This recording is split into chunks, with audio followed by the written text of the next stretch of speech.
உங்கள எவ்வளவு ஒருத்தனுக்கு கிடைக்க வேண்டிய வேலை என்னால கிடைக்காம போயிருச்சு. ஏன் இப்படி பண்ணின்னு எங்க நியாயம் கேட்க வந்திருக்கீங்க. இதுக்கு நான் என்ன பதில் சொல்ல போறேன் தெரியுமா?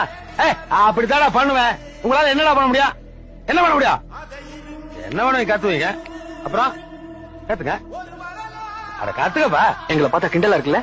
இந்த நாடு இந்த அளவுக்கு கெட்டு போனது காரணம் உங்களை மாதிரி அரசியல்வாதிங்க தான். செருப்பால் அடிப்ப. ஒரு நாடு நல்லா இருக்குதுன்னா அது காரணம் பப்ளிக். ஒரு நாடு நாசமா போகுதுன்னா அது காரணம் பப்ளிக் தான், அரசியல்வாதி இல்ல. பப்ளிக் என்ன பண்ணுவான்? ஒண்ணுமே பண்ணலையா? அதான் சிக்கல். உனக்கு ஒரு மேட்டர் தெரியுமா? ஒரு பொண்ணை ஒருத்தர் கல்யாணம் பண்ணி கொடுக்கும் போது என்ன யோசிக்கிறோம்?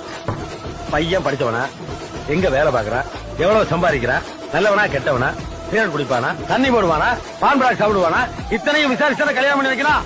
ஏன் எவ்வளவு கிடைச்சானா அவன் கையில கொடுத்து ஓட்டி விட வேண்டியதானே? ஓட்ட மாட்டான். என்ன, அது நம்ம பொண்ணு, நமக்கு பிறந்த பொண்ணு, நான் வளர்த்த பொண்ணு. அந்த மாதிரி இது நம்ம மண்ணு, நான் பிறந்த மண்ணு, நான் வளர்ந்த மண்ணு என்னைக்காவது யோசிச்சிருக்குமா? இல்லையே. எவ்வளவு ஓட்டு கடல் போட வேண்டியதா? ஆனா ஒரு எம்பி தேர்ந்தெடுக்கும் போது, ஒரு எம்எல்ஏ தேர்ந்தெடுக்கும் போதோ, ஆனா ஒரு பஞ்சாயத்து போர்டு பிரசிடண்ட் தேர்ந்தெடுக்கும் போதோ, ஏன் ஒரு கார்பரேஷன் கவுன்சிலர் தேர்ந்தெடுக்கும் போதோ யோசிச்சிருக்குமா? யோசிக்கிறா. ஒரு பொண்ணை கல்யாணம் பண்ணி கொடுக்கும் போது என்னென்னலாம் யோசிப்போமோ அப்படி யோசிங்கடா. இவ்வளவு ஏன்டா இவ்வளவு நான் கல்யாணம் பண்ணி கூட்டு வந்தேன், கம்பெனில அனுப்பிச்சிருக்கானுடா. இன்னும் 10 நிமிஷத்துல வண்டி வர அனுப்பணும் பணத்தோட. அவன் யோசிக்கிறான்டா, எங்க போகுது? ஹோட்டலுக்கா, வீட்டுக்கா, போலீஸ் ரைடு வருமா? அது உண்மையிலேயே எம்எல்ஏ வீடு தானா? அங்க அந்த ஆள் மட்டும் தான் இருப்பானா? வேற யாரோ இருப்பாங்களா? இவ்வளவு யோசிச்சு அனுப்புறா செக்யூரிட்டியோட. அவனுக்கே இவ்வளவு யோகிதை இருக்கு. ஆனா நாம வந்து ஓட்டு கடல் போட்டே இருக்க வேண்டியதா. ஏன்டா?